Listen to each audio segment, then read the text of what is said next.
Hi fellow book lovers, there's another disabled author information video, and this one is to do with the newsletter again. Now, if you're going to write books, then the very most important thing after your books themselves, after getting good book covers, after getting a good blurb on the back, after getting a good, well-written story out there for people to enjoy, after everything to do with your books, the very next most important thing is your author newsletter and getting people on it. So get those links for your newsletters out there as much as you can. Put them on anything you can think of. Business cards, leaflets, social media, posts, blog posts, videos. Put them in your emails, put them attach them to YouTube videos if that's what you're doing, attach them to Facebook posts if that's what you do, attach them to everything you can. Try if you can, it helps with the analytics and the information if you have links in different things, different links for different landing pages.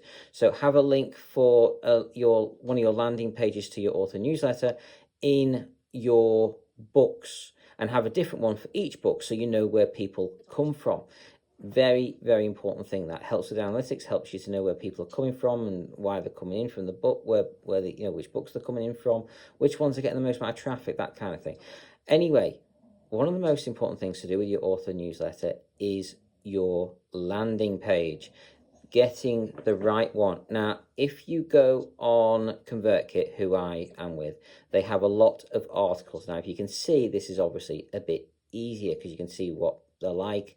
You can change things a bit easier. If you're blind like I am, there are issues, you're going to have a few problems. I suggest doing it on an iPad because the iPhone, for some reason, does not work very well and does not play ball with the text fields, and it becomes very, very difficult to use, if not impossible. So try and do it with an iPad or a computer. Use the screen reader built into those instead of the one built into the iPhone. It's a lot more difficult, if not, like I say, borderline impossible to actually use the phone version when you're trying to create a landing page with ConvertKit. So the other ones may work better. I didn't have much luck, unfortunately, with what's it called? MailChimp, I think it was. MailChimp, so really good, like free up to, I think it's 2,000 followers, which is fantastic when you're first starting out, because once you get 2,000 followers, at least you know you've got enough people to actually make some money off this. But it's not easy. Like I say, I had a lot of difficulties with it, which is why I changed over to ConvertKit. I still got loads of problems with ConvertKit, but they allow you the option to hire people to do things for you. They have specialists, and I've hired one to do stuff for me. So she does a fantastic job. It's brilliant. And if you are disabled enough that you can't use it yourself, I definitely suggest looking at things that way. But like I said, your landing page is one of your most important things. You need a hook. You need something to get people interested. You need a lead magnet. Now, a lead magnet is brilliant. It's something to give people an incentive to help join, but you need to give them other bonuses. Like if they join the author newsletter, they'll be the first to hear about new books coming out. They'll be given offers.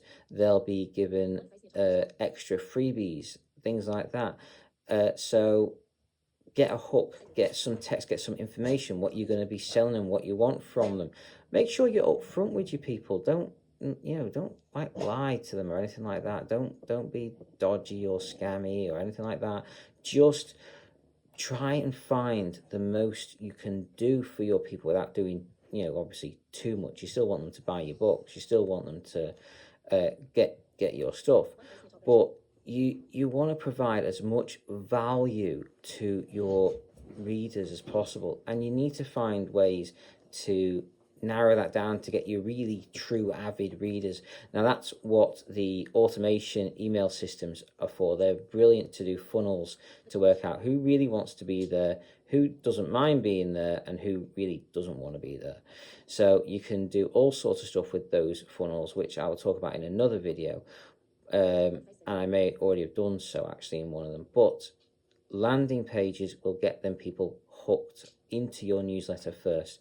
There are articles on ConvertKit which will tell you, give you some ideas, give you some incentives, give you a bit of information here and there to do the best landing page you can, and try different ones, see what works, do some split testing, check, change, check, change, check, change, and just see what works and get the best conversion rates you can.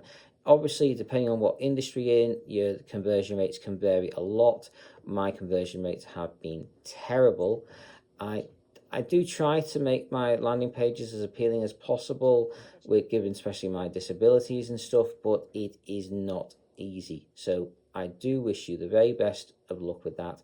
It's very hard. So I hope this has helped. I hope you get some use out of this. Do try to build in a hook.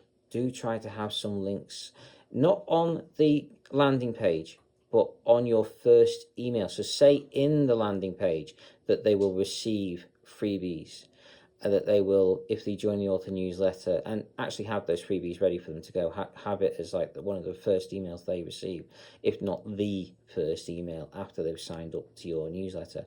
So do what you can for that. Make sure it's as valuable as possible.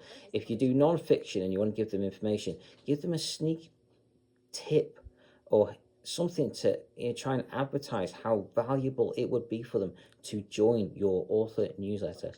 Anyway, I hope this has helped. I hope you find it useful. Take care and carry on reading, fellow book lovers.